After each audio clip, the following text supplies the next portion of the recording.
We are living in a time right now where for our democracy and for civic education in general, there are a lot of challenges.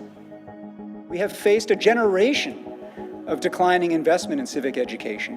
When you now have a high school diploma of 24 credits, that's 6 classes for 2 semesters for 4 years of high school, and only a half a credit is required of civics, and even that half a credit can be embedded in something else, you see very quickly how we might end up with a society of students who could factor quadratic equations but can't tell you the 3 branches of government.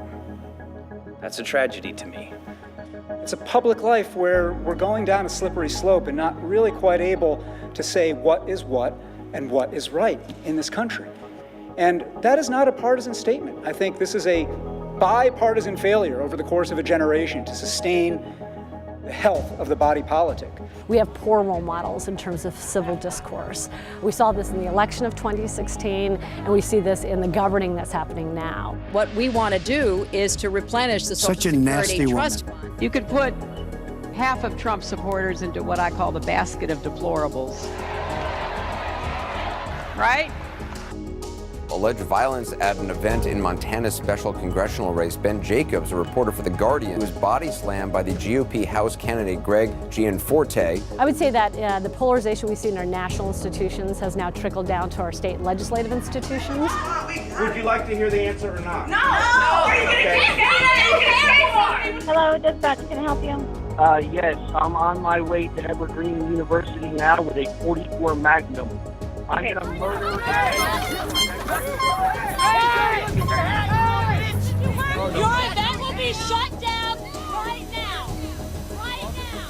Your decision. We have lost trust for one another, and it is so important that we be prepared as citizens to have difficult conversations, to be able to debate with one another, and yet to maintain friendship and to maintain our awareness that we are fellow citizens and that we are in this together. It is about respectful discourse.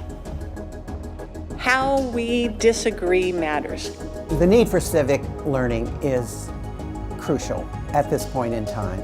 Too many people in our society, in Washington, young people, students, don't know how our government works and don't know when they're faced with a problem what to do about it. If we can train our students in a way to engage in civil discourse and actually to facilitate conversations within the class, having them highlight the importance of civility in everything that they do is really important. We have to give the next generation those tools to be able to do it well, because I think they're going to take us in places we can't imagine right now. I think the time is right for looking at what we can do at the state level to support our students. As broken as things may be in Washington, D.C., here at the state level, and certainly at the local level, we can and we are able to make change.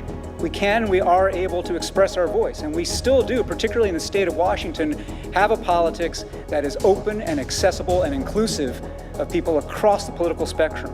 And that is something not to take for granted. It is something to cherish.